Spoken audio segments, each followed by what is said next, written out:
Buenas tardes, ¿cómo están? Estamos aquí, bueno, vamos a darle unos minutos para dar el inicio de la sesión.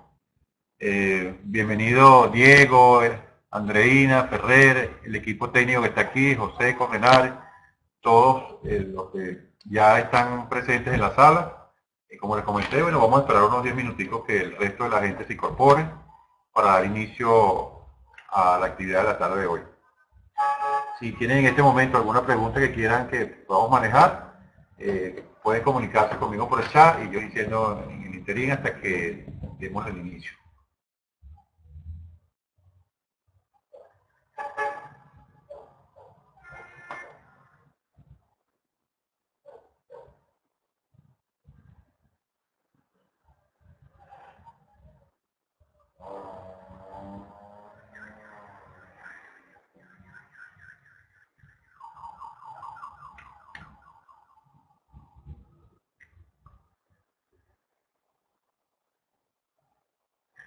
La mejor ciudad de Venezuela dicen, así es, pero será por lo caliente y lo frío, pero realmente es muy buena la ciudad, al igual que todas las ciudades de nuestro país. Tenemos innumerables paisajes y bendiciones con base a nuestro clima, topografía y la gente, pero muy buena.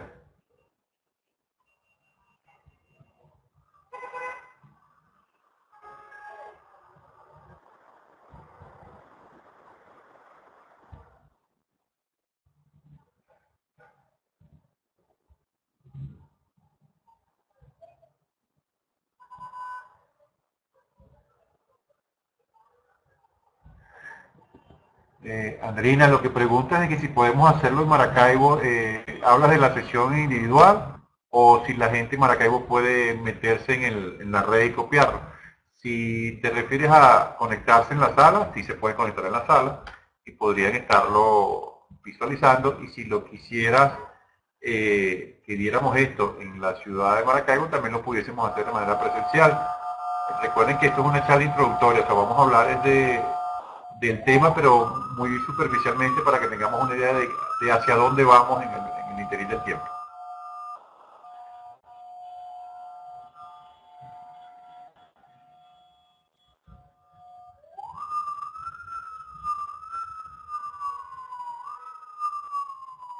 Buenas tardes, Reina, ¿cómo estás? Bienvenida.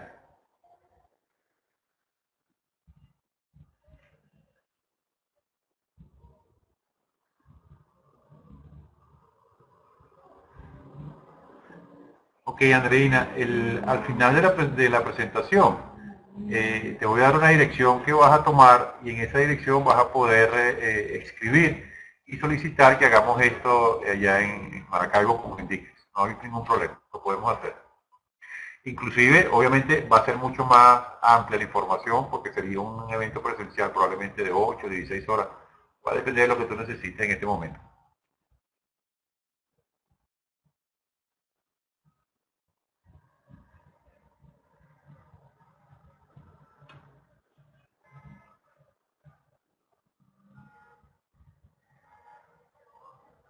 Buenas tardes, Marco, bienvenido. Tenemos un compañero de Colombia que acaba de ingresar a la sala. Excelente.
Ok, bueno, vamos a dar inicio a la actividad. Una cosa importante, si por alguna razón tenemos problemas o tienen ustedes problemas con la conexión, porque estamos manejando varios rangos de internet en diferentes localidades. No todos probablemente tienen una conexión dura que permita mantener la estabilidad de la información.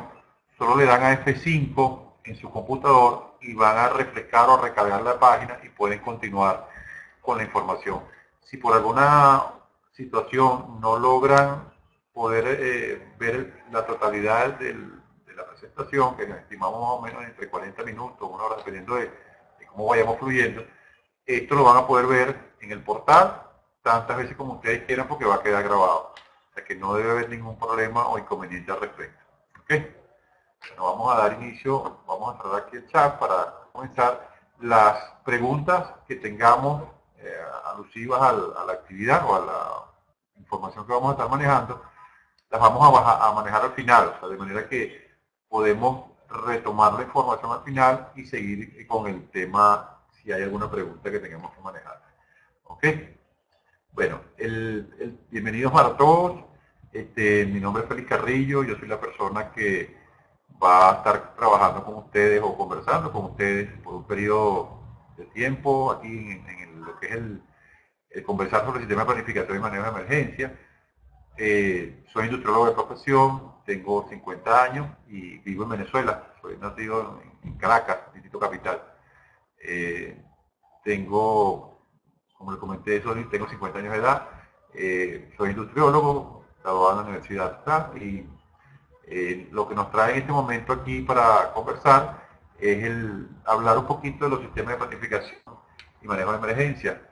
Un tema que hoy por hoy tiene muchísima cabida en muchísimos ámbitos de nuestro quehacer diario. A veces pensamos que podemos planificar o que tenemos todas las cosas de manera ordenada y que sabemos qué vamos a hacer, cómo lo vamos a hacer, dónde lo vamos a hacer. Y resulta que eso es verdad siempre y cuando no suceda un incidente o una situación que nos saque de nuestra área de confort. Porque en ese momento comenzamos a trabajar bajo presión, con afectaciones emocionales y por supuesto comenzamos a pensar de manera diferente. Y usualmente no estamos preparados para esto. O sea, de tal manera que el tema tiene mucha cabida en este punto asociado a lo que vamos a ir comenzando. Por supuesto, nuestro objetivo en la tarde de hoy va a ser de proporcionar conocimientos, habilidades, o hablar un poco de estas cosas que nos van a permitir efectuar de manera efectiva un sistema de administración de incidentes. Como dice aquí, pudiese ser para operaciones de incendio, pero las emergencias o las situaciones se plantean en diferentes campos y una emergencia pudiese ser un dolor de muela, pero también una emergencia es un incendio, pero también una emergencia es una necesidad de obtener algún tipo de insumo. O sea, las emergencias las catalogamos nosotros por individual, no las tenemos, no nos las cataloga otro, pero si bien vamos, si lo definimos, entonces tendríamos que verlo de la manera congruente que establece el esquema.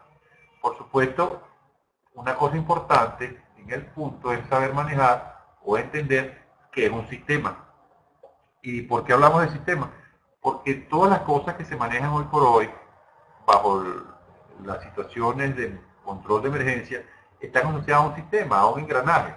Por eso en países desarrollados, en países no desarrollados, en países en vías de desarrollo, se tiene siempre la idea y la intención de que los servicios de respuesta, sean públicos, privados, urbanos, extraurbanos, acuíferos, citadinos, se manejen bajo un esquema ordenado, de manera que cuando confluyan o fluyan entre sí, todos hablemos el mismo idioma y la respuesta sea la más expedita, siempre y cuando la competencia esté demostrada. Y cuando hablamos de competencia demostrada, estamos hablando de que debe manejar el incidente o operar el incidente el que mayor competencia técnica, práctica, conceptual tiene, independientemente de su nivel jerárquico, organizacional o institucional, si fuera el caso. ¿Okay? No determina el que lo maneje el que tenga más poder jerárquico de hombros. lo determina el que tenga mayor conocimiento y mayor experiencia en el área. ¿Ok? Por supuesto, aparece una palabra clave y es comando. Y dependiendo del país, la ciudad o el idioma que estemos manejando, pudiésemos pensar que comando está asociado a incursión, a acción bélica o a acción por la fuerza. Y en este caso, comandar simplemente es el efecto, como dice aquí, de impulsar cosas, de asignar recursos, de conducir situaciones a efectos de lograr cumplir con una meta previamente establecida, que es resolver, solventar, mitigar o contener el incidente que se nos está presentando en ese momento. Fíjense que es bien interesante el tema de comandar, porque hay gente que tiene comando y hay gente que tiene mando. Y cuando yo digo que tengo mando es porque tengo personas a mi cargo que yo dirijo. Pero cuando estamos hablando de que comando, estamos hablando de que organizo estructura a los efectos de, como dice la lámina, impulsar, asignar, orientar o conducir los recursos para la buena resolución de un evento en particular. ¿Ok? Por supuesto, aparece una palabra importante, incidente.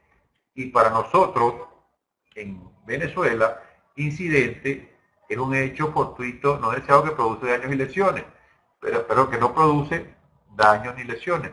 Pero para los efectos de la literatura internacional, y esto es una información que se está viendo en muchos países de habla hispana, de Latinoamérica, e inclusive en los continentes europeos, porque tenemos personas conectadas de estas latitudes, incidente es un hecho causado por personas o fenómenos naturales, como dice la lámina, que exige acciones de respuesta para prevenir o minimizar pérdidas de vida, propiedades o medio ambiente. ¿Y por qué es importante definir esto? Porque lo que determina que una estructura de manejo de respuesta se ponga en práctica es que existe un incidente. Pero entonces nos vamos a un extremo de la regleta o de la línea, porque si bien es cierto, las figuras que vemos en este momento reflejadas en la lámina nos dicen que, o nos hacen ver que un incidente es un incendio, una explosión, un terremoto, un derrumbe, un hecho catastrófico. Pero el servicio o el sistema de manejo de respuesta se puede manejar en una situación donde no hay un conflicto de este estilo, donde hay una aglomeración de más de 50 personas, donde hay un evento que aglomera gran cantidad de espectadores, como pudiese ser los juegos de fútbol, béisbol, el Super Bowl, las grandes ligas, la Serie Mundial, cualquier incidente de este estilo, o situación, y fíjense que lo definimos como incidente, pero cualquier evento de esa naturaleza que aglomera gran cantidad de personas va a requerir que tenga un sistema de administración de respuesta por si algo sucede. No sé si ustedes recordarán que este año vimos hace poco el Super Bowl 49, pero el año pasado, en el 48, hubo un apagón y el apagón se manejó de la mejor manera posible. No hubo lesionados, no hubo inconvenientes, solo hubo una pequeña o prolongada espera mientras se reposicionaban los sistemas eléctricos y el juego continuaba.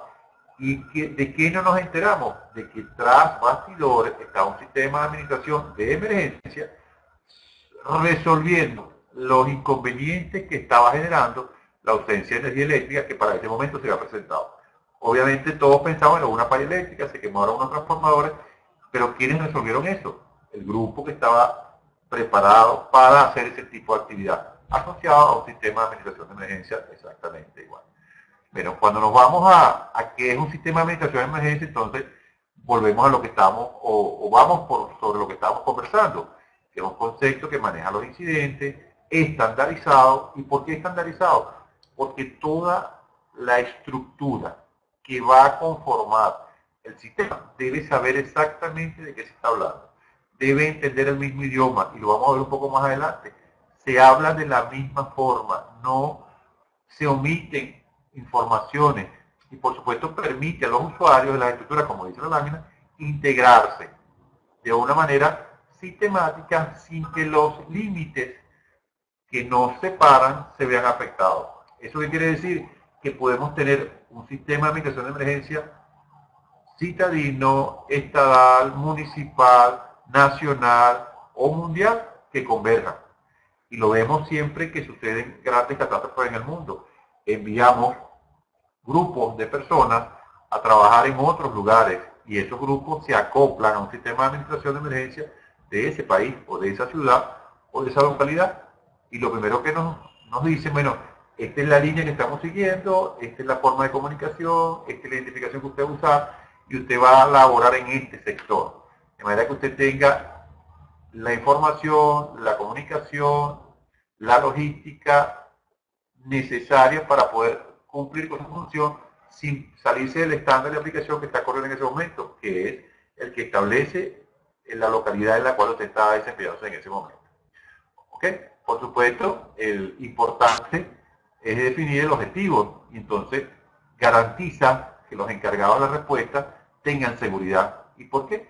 Porque no nos excedemos en funciones, en actividades, en recursos, porque la duplicidad no existe y por supuesto se reduce el costo, o sea, los gastos son menores, se hace un uso eficiente de los recursos. ¿Y por qué trabajamos de esta manera? Porque cuando tenemos una emergencia o estamos manejando un incidente y hay personas que no manejan la filosofía, no se exponen. Si usted llega con un grupo de gente a una actividad, sea cual sea, y usted no tiene conocimientos del área, el que maneja la seguridad del grupo le va a decir, mire, si su grupo no tiene la competencia práctica para ejercer la función, lo vamos a colocar en un área donde él pueda ser efectivo sin causar daño al sistema ni a ellos mismos. Porque lo más importante y lo prioritario en el sistema de manejo de respuesta, basado en la filosofía que estamos hablando, es que la seguridad de los hombres sea lo primero. Entonces, eso nos da o nos agrega un valor inicial que no debemos ganar. ¿De dónde venimos? ¿Cuál es la historia en este caso? La historia nos arranca o inicia por la falta de responsabilidad. Básicamente, en las primeras de cambio se hicieron estudios para determinar de dónde aparece esta filosofía de manejar o administrar emergencias. Y viene, como dice la lámina, por la falta de responsabilidad. Y no porque la gente no fuese responsable, porque obviamente si yo llegué primero, o si yo estoy trabajando, o si es mi localidad, o si es mi empresa, o es mi grupo familiar, porque hasta en un grupo familiar hay un sistema de administración de emergencia, y algo sucede, alguien asume la responsabilidad y comienza a operar el evento o la situación, a buscar cómo mitigarla, cómo resolverla. Pero cuando nos vamos al estudio de las situaciones que se presentaron, entonces nos damos cuenta de que no hay una persona responsable desde el punto de vista administrativo que dé la cara por las acciones y las decisiones que se toman. Lo que usualmente sucedía era que el grupo iba tomando decisiones, iba resolviendo, y aparecía una frase muy venezolana, que como va viniendo, vamos viendo. O sea, como va apareciendo, vamos sugiriendo. No, en este caso, la responsabilidad de la persona que asume el manejo del incidente está enmarcada en que él debe buscar toda la documentación e información inicial necesaria para acometer o enfrentar el incidente sin generar o buscando generar la menor cantidad de situaciones en contra posible. Eso lo hace hoy por hoy mucho más eficiente. Por supuesto, la comunicación en ese momento o en ese tiempo era eficiente porque todos hablábamos diferentes idiomas y no idiomas de comunicación lingüístico, hablamos de idiomas técnicos, de comunicación vía radio. En algunos países se habla de estructuras que se manejan en términos de números, Urano 1, por decir un ejemplo, o son Tamanaco 7, o hablan de somos un Saturno 25, y el que no conoce la clave no entiende a lo que se está refiriendo. Entonces la estructura crea una modalidad de comunicación limpia, libre, clara, sin clave, de manera que todos nos entendamos de la misma manera y podamos capitalizar de manera concreta la información que se requiere para que la respuesta sea la misma siempre. Por eso se hablaba de que había comunicaciones deficientes. Por supuesto, una falta de proceso de planificación, que es otro de los temas, y esto es básico porque no existía un planeamiento previo. Hoy día las organizaciones, las empresas, los cuerpos bomberos, los sistemas de protección civil, los servicios de respuesta en general de los países, tienden a realizar actividades de planeamiento previo para efectos de calcular la acción y por supuesto la respuesta. Había otro elemento importante y es que los comandantes de incidentes o las personas que dirigían las emergencias se sobrecargaban de tiempo. Hay una suma o una regla que se sigue hoy por hoy que está asociada a la cantidad de tiempo que debe ejercer una persona para manejar un incidente. O sea, cuánto tiempo debo estar yo al frente de una estructura de manejo de emergencia sin que la emocionalidad y la fatiga física me afecten y yo pierda capacidad de resolución. Normalmente se habla o se estila que la persona debería estar más o menos unas 6 horas en el ejercicio de la función y en su quinta hora debe tener una persona que lo empieza a arreglar para que el relevo sea en la sexta hora de él, es la primera hora del relevo, y su segunda hora de relevo es su última hora de trabajo de él. De manera que lo va haciendo la transferencia de mando, que es como se denomina el término, en un periodo de más o menos 1 hora, 2 horas de ejercicio de ejecución. Por supuesto, la falta de métodos para integrar las diferentes agencias aparecen en el tema que estamos trabajando y es porque las personas no se integran porque no conocen de la terminología que estaríamos manejando en este caso.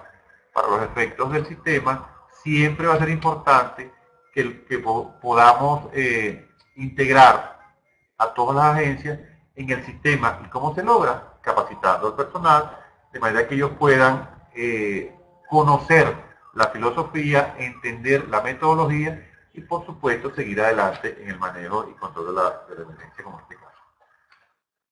Otra cosa importante es los beneficios que nos ofrecería en este caso el servicio de manejo de respuesta o de emergencia, como lo estamos viendo acá, y tendríamos que estar trabajando a través de satisfacer las necesidades del incidente de cualquier tipo o tamaño. Nos permite esta modalidad, también permite que el personal de una serie de agencias o instituciones converjan con mayor rapidez. ¿Y por qué con mayor rapidez? Porque hablamos el mismo idioma, porque nos conocemos, porque en el manejo de la emergencia existen, y ni siquiera en el manejo, en la preparación previa para el manejo de la emergencia, es donde realmente conocemos a los actores que se van a presentar en el incidente. Esos actores que se van a presentar son los que van a tomar las decisiones basadas en el esquema de respuesta y por ende van a tener el mismo nivel de conocimiento o el mismo nivel de entrenamiento o por lo menos van a manejar la misma filosofía de manera tal de que cuando se comuniquen de manera expedita.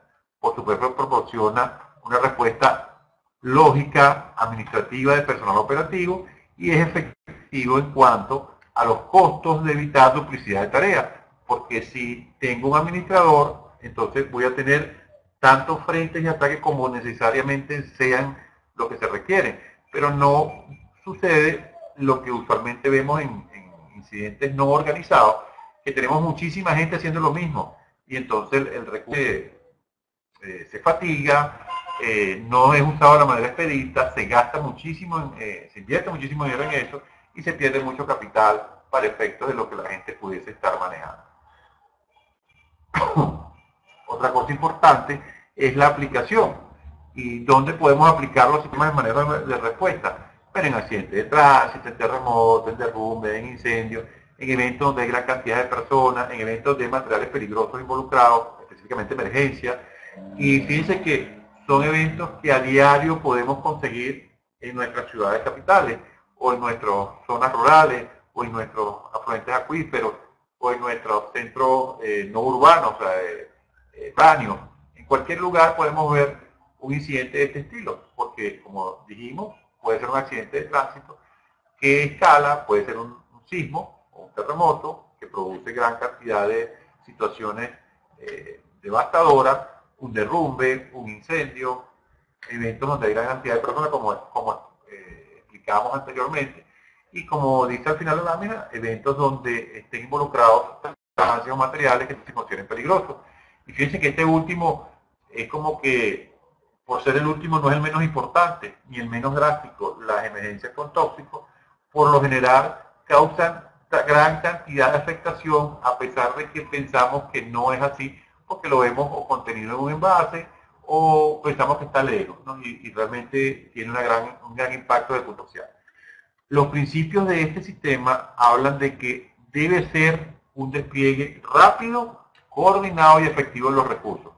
Y por eso está resaltado en la lámina. Lo más importante del principio del sistema es que el despliegue sea rápido, ordenado y efectivo. ¿Y por qué se hace rápido? Porque entrenamos para eso. ¿Por qué es coordinado? Porque ya sabíamos qué teníamos que hacer. ¿Y por qué es efectivo? Porque la preparación previa nos hace ver las respuestas mucho más rápido y, por supuesto, el impacto se reduce de manera importante.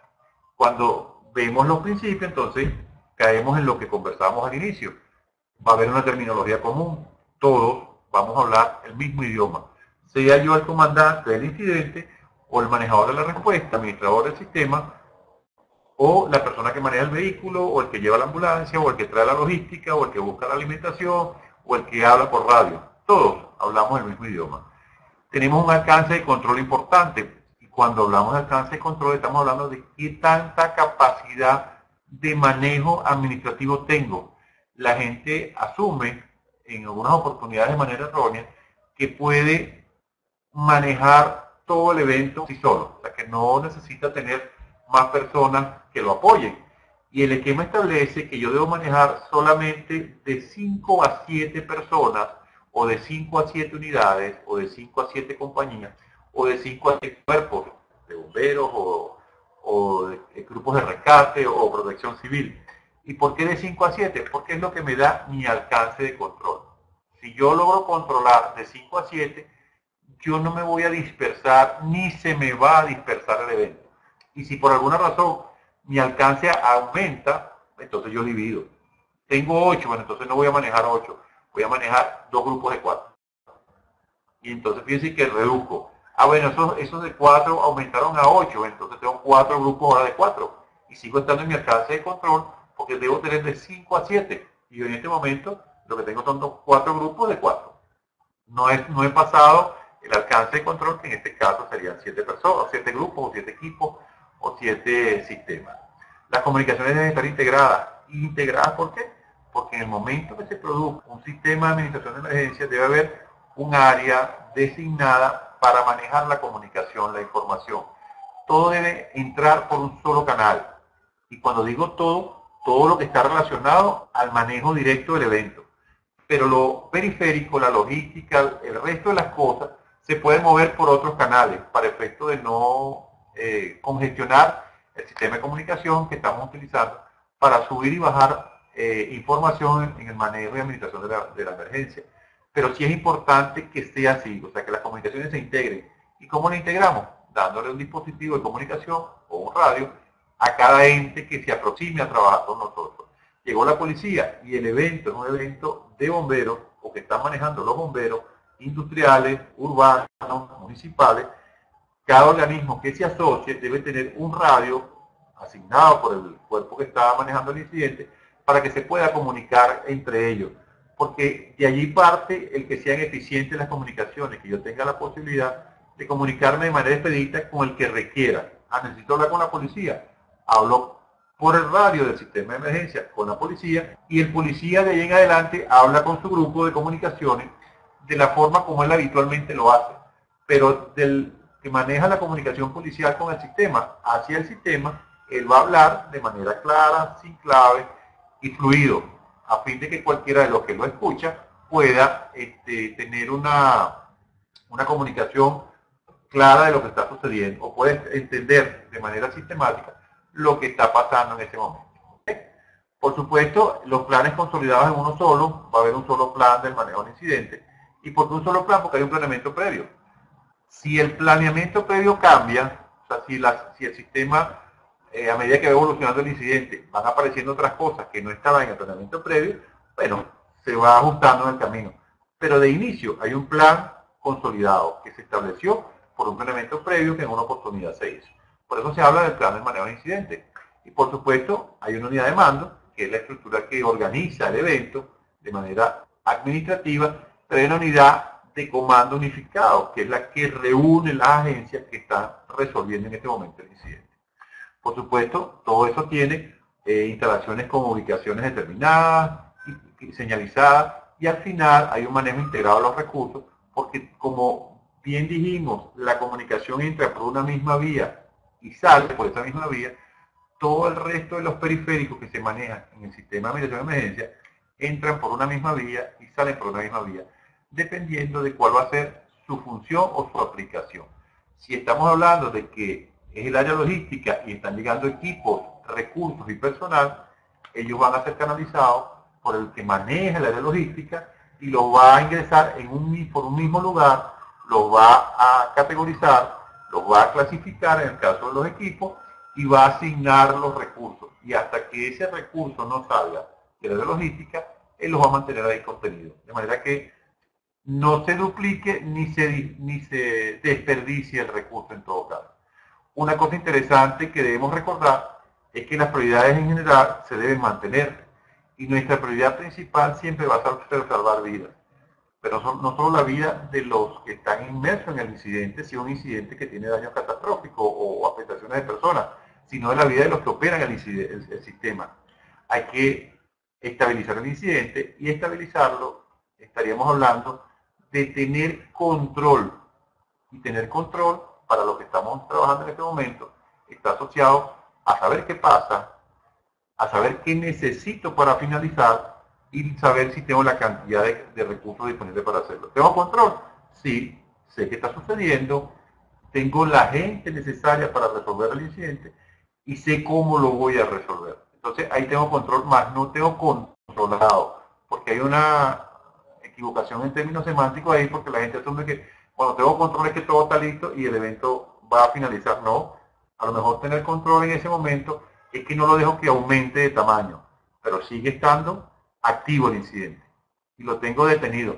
No crece más de este volumen que tengo aquí, pero sigue estando allí. No lo he podido reducir, no he podido minimizar el impacto, pero lo que tengo es contenido. Sucede mucho cuando trabajamos situaciones, por ejemplo, con incendios de proporciones instantes o eventos donde hay inmersos sustancias o materiales clasificados como peligrosos. ¿Por qué? Porque son cosas que no puedo meter en una caja y encerrarlo. Los tóxicos, los gases, los líquidos que se derraman, que fugan, en este caso los gases que producen vapores, no los puedo enmarcar, o sea, encerrar. Entonces, tengo como que control de lo que está sucediendo, pero no tengo controlado en su totalidad el incidente. Por supuesto, otra cosa importante es que debemos preservar la propiedad, porque hay que tratar en lo posible de dañar lo menos posible el espacio. Y por último, conseguir la posibilidad de restaurar el incidente. Y restaurar el incidente es llevar el área afectada a como estuvo en el inicio.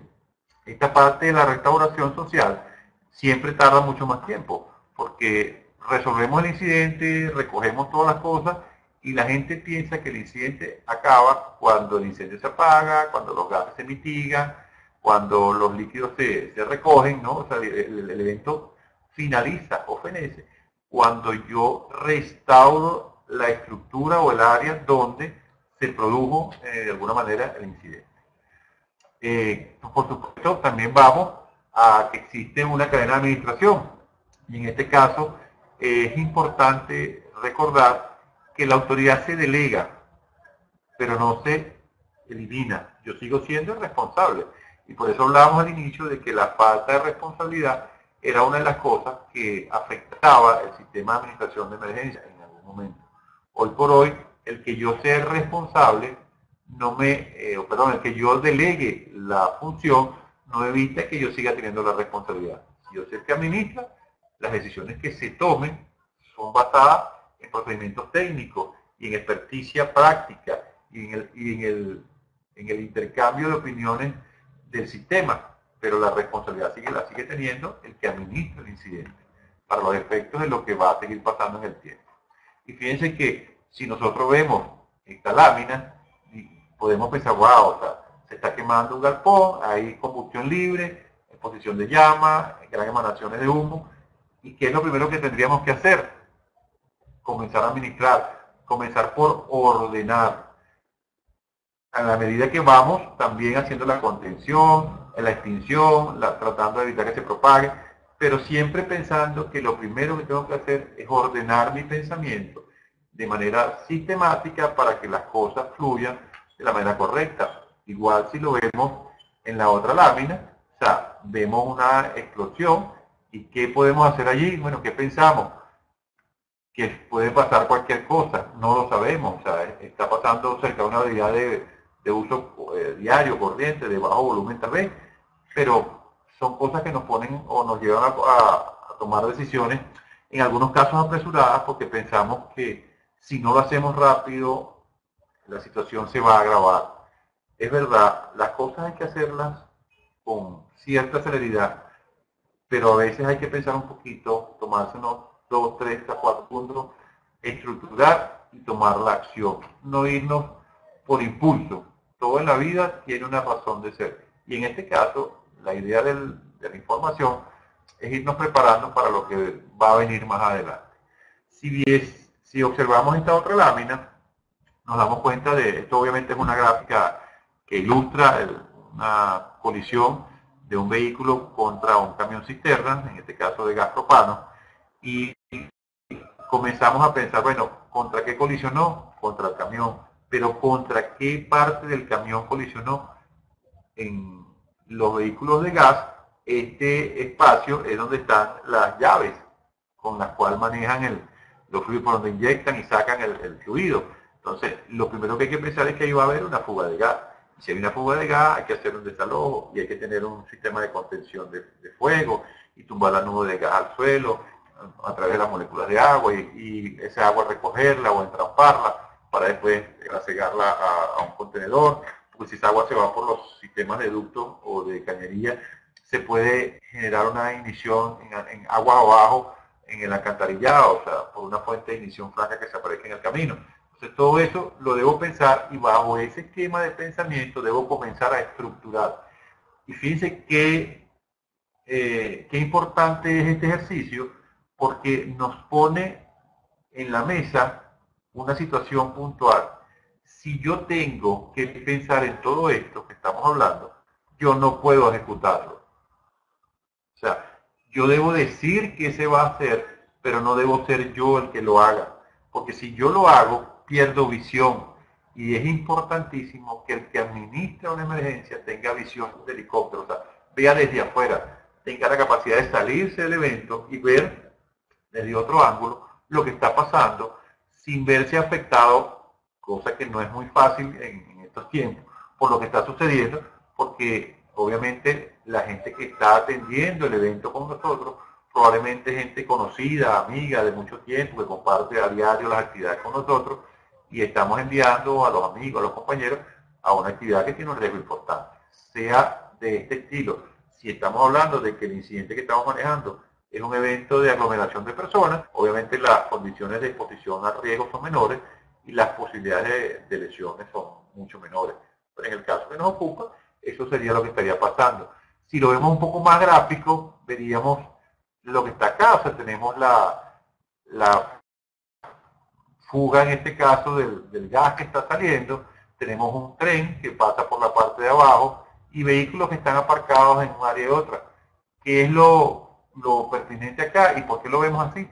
Porque una de las cosas que nos arroja los sistemas de planificación basados en los planeamientos previos es que nosotros hacemos gráfica, o sea, graficamos, dibujamos, jugamos con este tipo de datos que nos permiten ir creando o ir simulando en un papel, en una maqueta, en un dispositivo, lo que pudiese estar pasando. Existen hoy día software muy bien elaborados, donde puedo predecir, dependiendo de la velocidad del tiempo, la inclinación del terreno, las condiciones meteorológicas, o sea, hacia dónde va la nube, hacia dónde va la pluma de contaminación, o sea, toda esta serie de cosas.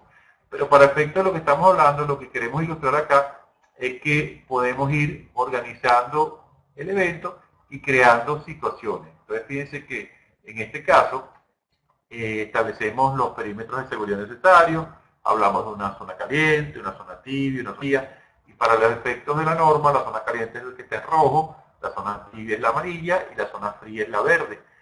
Y todos nos preguntamos siempre, pero ¿cómo establecemos las distancias?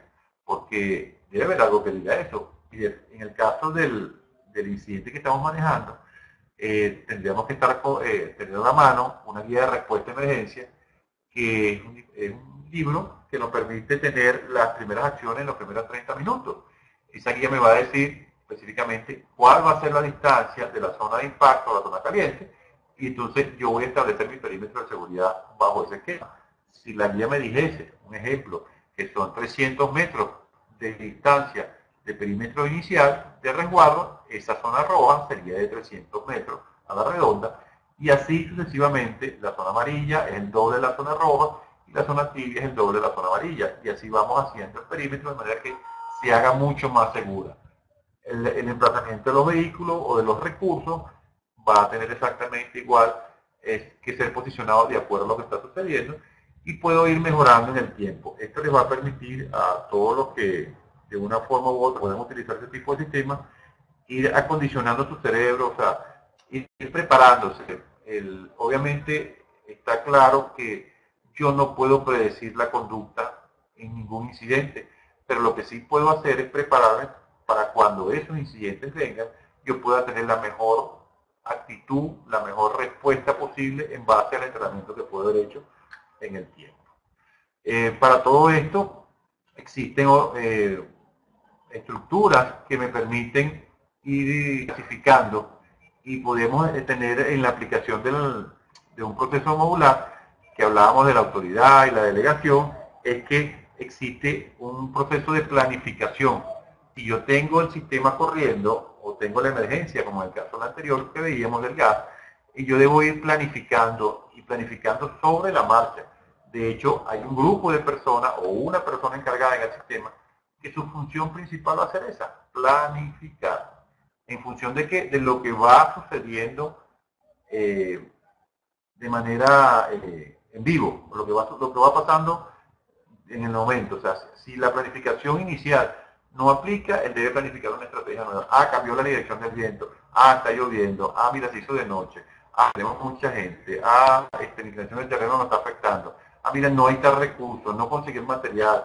Se cayó el puente, se cerró la calle, no tengo cómo, se me acabó el agua. Todas esas cosas deben estar de alguna manera planificadas, y si no están, irlas planificando sobre la marcha. Por eso el planificador, al igual que el administrador, están fuera del evento, o sea, no están metidos dentro de la emergencia, solo están a la escucha, de manera que puedan, eso les permita tener una visión un poco más clara y estar tranquilos, o sea, en un espacio donde no los afecte tanto la emocionalidad del evento. Eso, inclusive, si vemos que hay incidentes que comienzan a expandirse, porque esta es la otra parte del esquema que preocupa.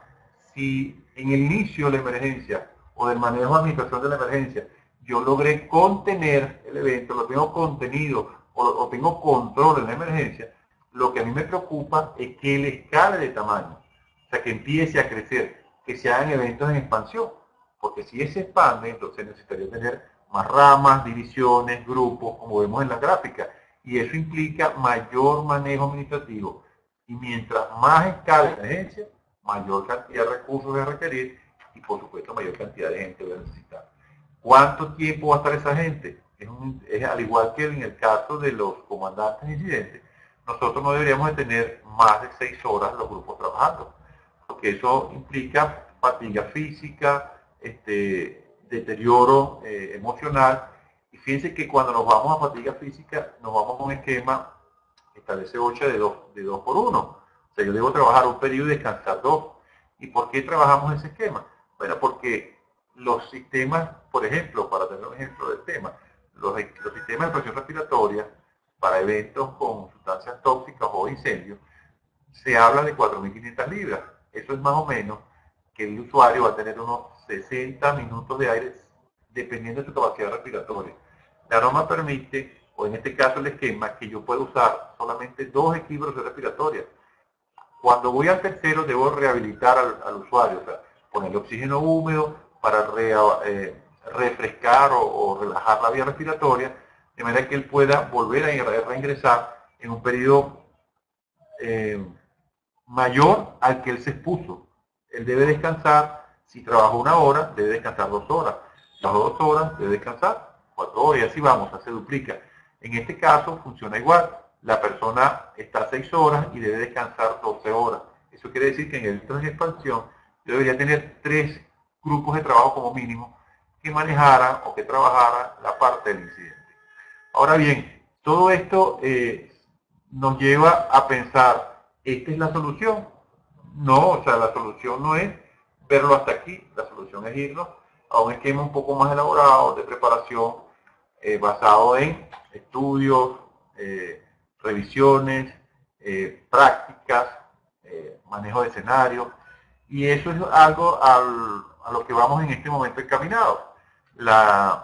El inicio de la charla estaba marcado básicamente en hacer una introducción de lo que va a ser a futuro y a futuro muy inmediato una modalidad de entrenamiento que estamos corriendo, que es un diplomado para manejo y control de emergencia, donde vamos a tener unas sesiones semanales con diferentes temas asociados al manejo y control de emergencias, tanto de incendios, de rescates, de materiales peligrosos, de incidentes sociales, donde podamos de manera básica en el inicio y dependiendo de la capacidad y la habilidad y por supuesto de la necesidad o de la inquietud de los participantes, irnos profundizando un poco más en cada uno de estos temas, a los efectos de que podamos, en un periodo de 4 meses, poder otorgar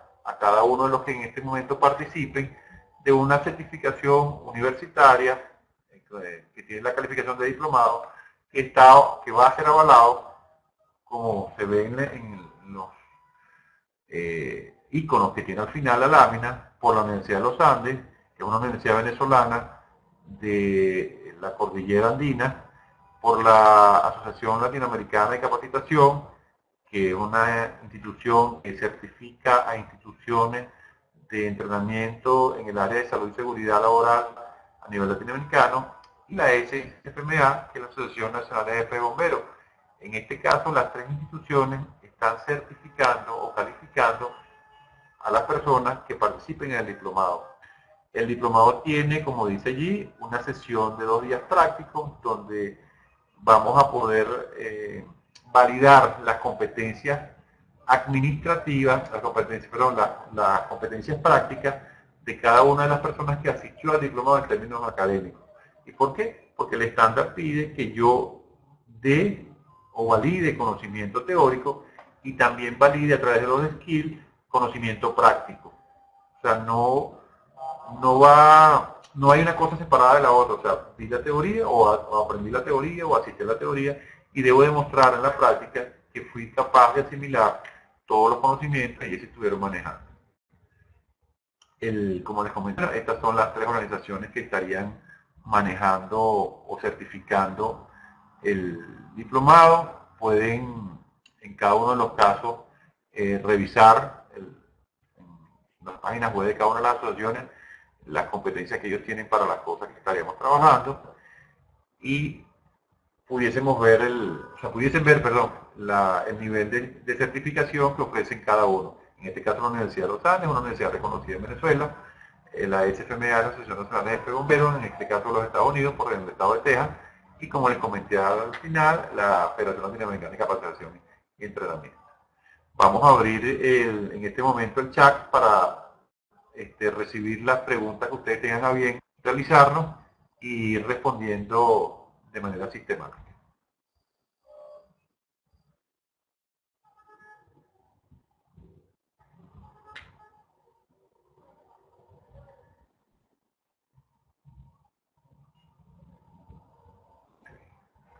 Ya está bonito. Si quieren hacer alguna pregunta, la pueden realizar por el chat y yo se las contesto en este momento.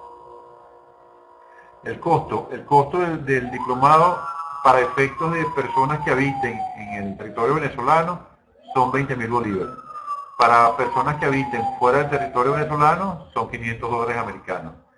En el caso de los que viven en Venezuela hay una modalidad de pago que se pagarían 5.000 bolívares para la inscripción y tienen 3 cuotas para pagar 5.000 más y concluir o completar el costo del diplomado.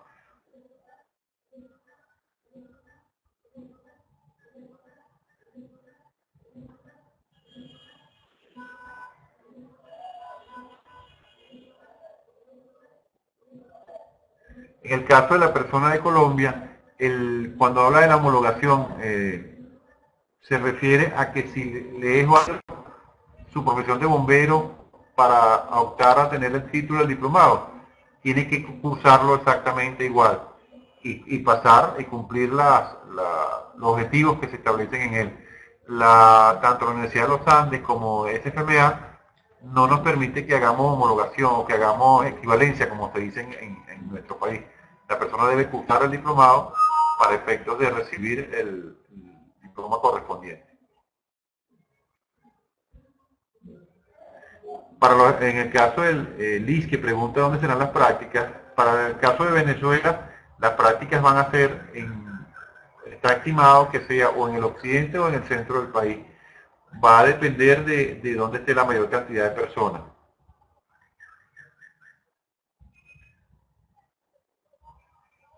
La persona que pregunta, Cristian, los depósitos, para inscribirse deben ingresar a la página de EDINSEC, que es como dice la parte de arriba a la derecha de la lámina.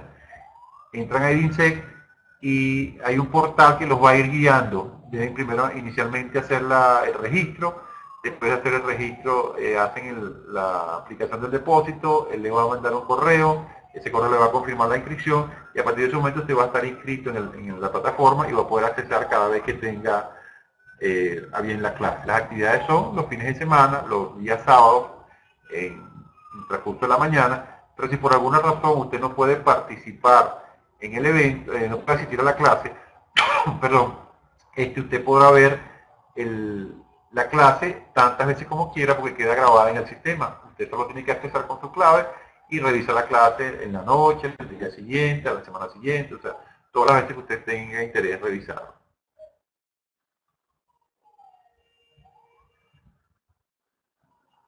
En el caso de la persona que habla, Javier, que está en México, tendría que hacer exactamente lo mismo, ingresar a la página, hacer para las personas que están en el exterior, deben enviar una comunicación a la siguiente dirección de correo: assahse@gmail.com, y por esa dirección de correo le vamos a enviar el SWIFT y la ruta para que hagan el depósito en la cuenta en dólares.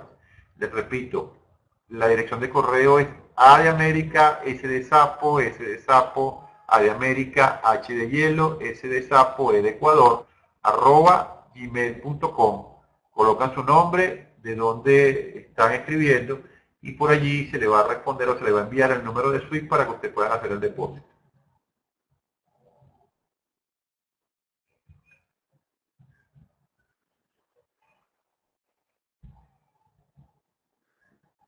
A Javier le inquieta lo de las prácticas.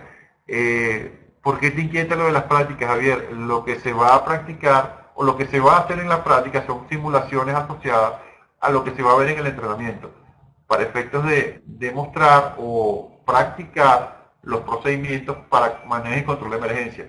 Vamos a trabajar emergencias de incendio, vamos a trabajar emergencias de materiales peligrosos, vamos a trabajar emergencias de rescate, y los grupos van a ir administrando todos los sistemas que se van a ir presentando, al efecto de que en unas simulaciones van a ser administradores y en la otra van a ser participantes del evento que está siendo administrado.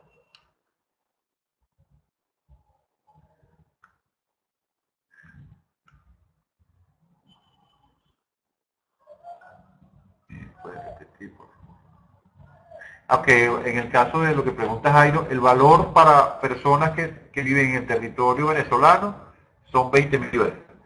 20.000 dólares fuertes.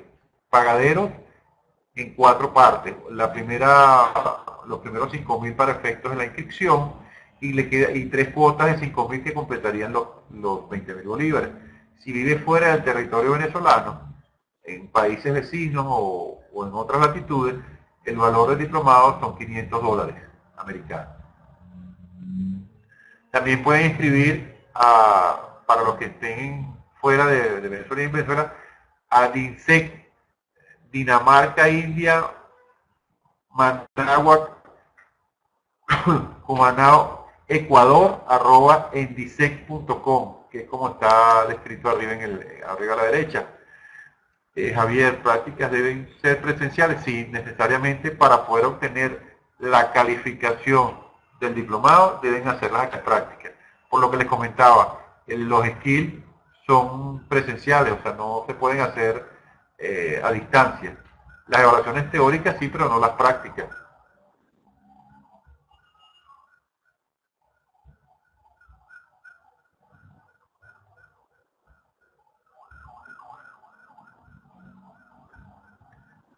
En el caso de lo que pregunta Reina de los tiempos de descanso y de operación, entiendo que no en todas partes existe la misma cantidad, o sea, tenemos tanta gente para manejar un incidente.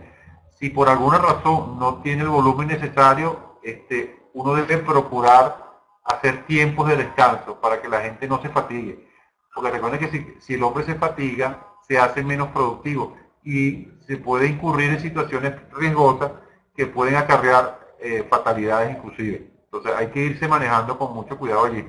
El ideal es que tengamos 3 grupos de trabajo y estos 3 grupos se roten, pero si no los tengo, sino que tengo un solo grupo o tengo 2 grupos, administro. Y ese es el término o esa es la idea en este caso de la información inicial.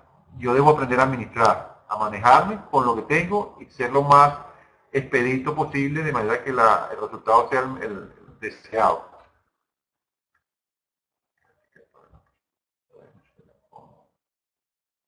En el caso de las personas que están fuera del país, va a haber 2 modalidades. Dependiendo del volumen de personas, van a poder o trasladarse a nuestro país o que reciban la actividad práctica en su localidad. Esa información la estaríamos manejando ya cerca del inicio del diplomado a los efectos de tener todo listo, pues a tener realmente la cantidad de personas que van a participar. Si las personas que estamos procurando que para las actividades prácticas los equipos estén en el campo, o sea, los tengamos.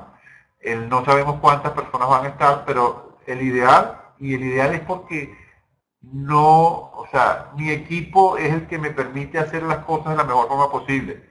Lo ideal es que cada persona tenga su equipo de producción personal y vaya a las actividades prácticas con su equipo de producción personal. No es así, a pesar de que vamos a tener o vamos a procurar tener equipos para facilitar a las personas, lo que se estima es que cada uno tenga el suyo, pues, para efectos de movilizarse mucho mejor.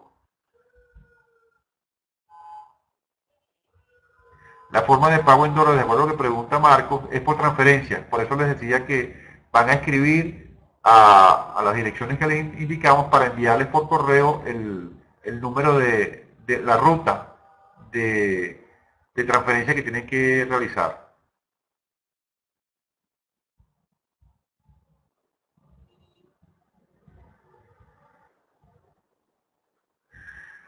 A partir de la fecha que inicia el diplomado, todos los sábados subsiguientes van a ser sábados de clase. Van a tener un cronograma de cuándo son, o sea, de cuál es la clase que se va a ir viendo cada semana. Pero no son, o sea, son ininterrumpidas. A partir de que se inicie el diplomado, son todos los sábados de cada semana, por el periodo de 4 meses, son los sábados que se utilizarán para recibir las clases teóricas. Y en el último mes vamos a tener las actividades prácticas de campo donde se van a validar las competencias prácticas.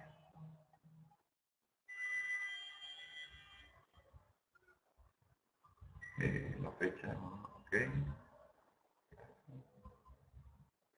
Estamos estimando iniciar la primera quincena del mes de marzo, que es el mes próximo.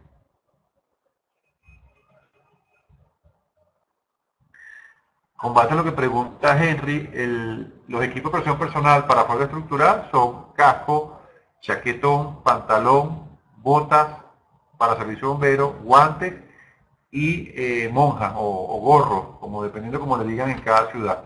Eso es lo que deberíamos de tener. para efectos de actividades de incendio.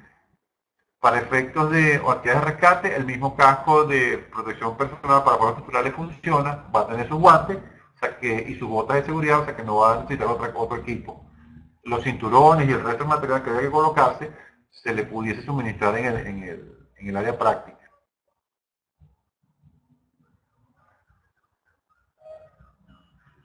Con relación a lo que preguntaba Reina de los que no tienen equipo, ya era lo que les comentaba, o sea, vamos a procurar suministrar. No hay una cantidad tan grande como pensemos, bueno, si van 50 personas o 30 personas vamos a suministrar 30, 50 equipos, no, o sea, pero con anterioridad nos deben notificar quiénes son los que no tienen para canalizar lo pertinente y poder garantizar que puedan usar un equipo de protección personal para el día de las prácticas.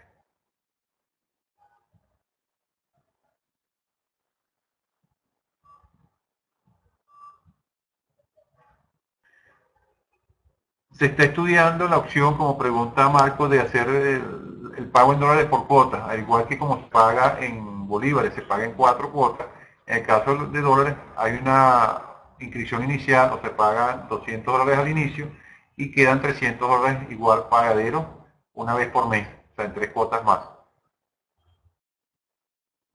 Igual tienen que hacerla, así como hacen la inscripción, cada vez que hagan el pago, van a ingresar a la página del ICE, presentan el recibo, son admitidos en la cuenta en su cuenta, en este caso como persona que está inscrita, y el sistema le va a permitir que usted siga accesando nuevamente a las subsiguientes clases. Pero sí se puede hacer en dólares igual, o sea, pagaría 200 y tendría 300 pagadero en 3 partes.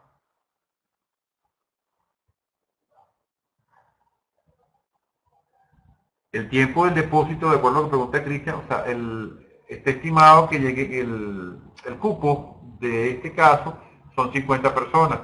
En el momento que se llene el cupo, se cerraría. Entonces, decirle en este momento cuánto tiempo queda, no lo sabemos porque va a depender de la dinámica de las personas en inscribirse. Si para mañana se completa el cupo, cerraríamos mañana, cosa que no es el tema ahorita, no es la razón en este momento. Pero no hay un grupo más o menos importante ya de personas inscritas, de manera que los que estén interesados deben ir apresurando un poquito porque ya falta muy poco, estamos a 13 de febrero, que son 2 semanas y en 2 semanas puede pasar muy rápido, pues, a lo mejor hay gente que esta semana que viene va a formalizar su inscripción y lo que queremos es que no se queden por fuera y que puedan participar, porque el tope en este caso serían 50 personas.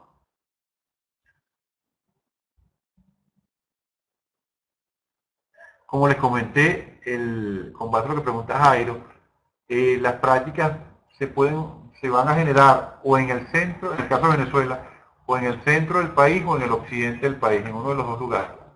Los escenarios existen, estamos viendo es las facilidades que nos dan para movilizar a las personas.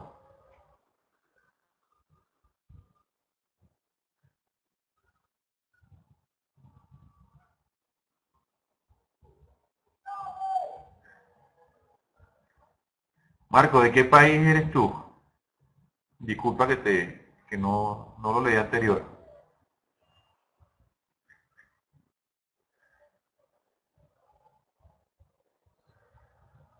Ok, si en el caso de Marco, si hay una sola persona que viene de tu país, tendríamos, o sea, hay que buscarla, hay una opción que se va a manejar de que vengas a Venezuela bajo un convenimiento diferente. Si la situación se da, te vamos a notificar con tiempo para que sepas qué es lo que el diplomado va a asumir como costos asociados a tu traslado y qué vas a pagar tú en este caso.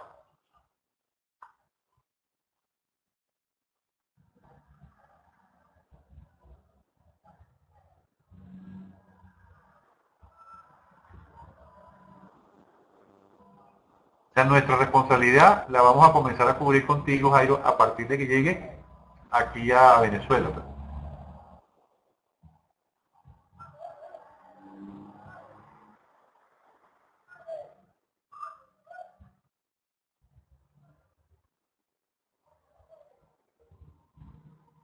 Sí, efectivamente, sí. En el momento que la persona que está escribiendo, en el momento que se trasladen acá, nosotros asumimos la logística con relación a ustedes, o sea, dónde se van a quedar, cómo se van a movilizar. De hecho, las actividades para el resto, las actividades prácticas son 24 horas, y 24 horas día y noche, porque hay actividad diurna y actividad nocturna. Es una de las novedades que tiene el entrenamiento. Vamos a trabajar tanto de día como de noche. Entonces, la gente va a tener cubierta su desayuno, su almuerzo y su cena cuando estemos en el campo haciendo las actividades prácticas. Y por supuesto el transporte que lo va a llevar desde el área de entrenamiento hasta el hotel y del hotel al área de entrenamiento nuevamente. O sea que van a estar apoyados por nosotros en esos términos en la logística.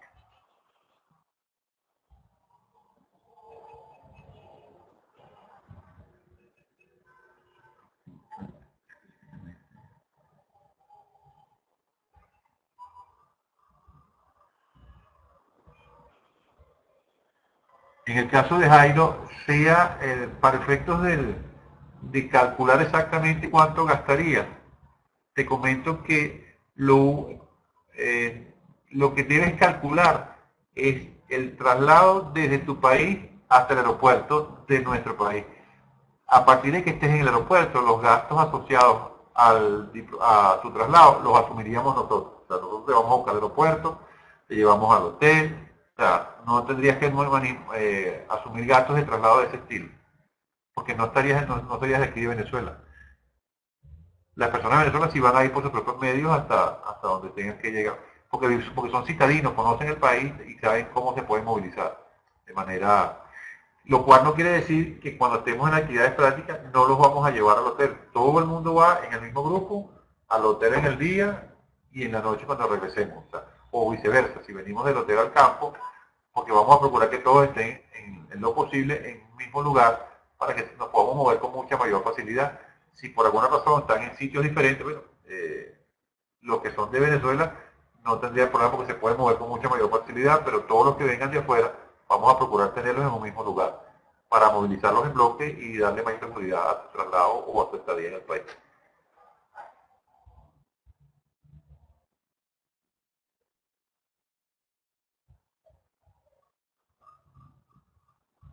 Como te comenté, Marco, disculpa, puede ser o en el occidente, o sea, puede ser o en el centro.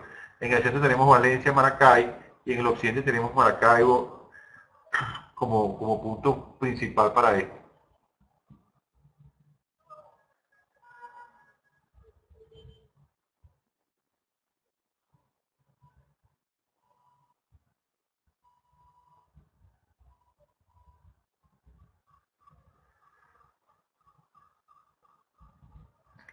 Ok,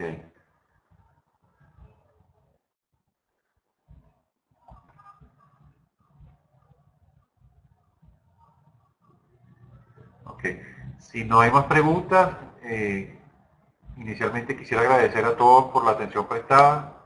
Hay una preguntita más, excelente. Ok. Eh, no, no hay preguntas, estaban agradeciendo todo. De antemano las gracias a todos por permitirnos llegar hasta ustedes.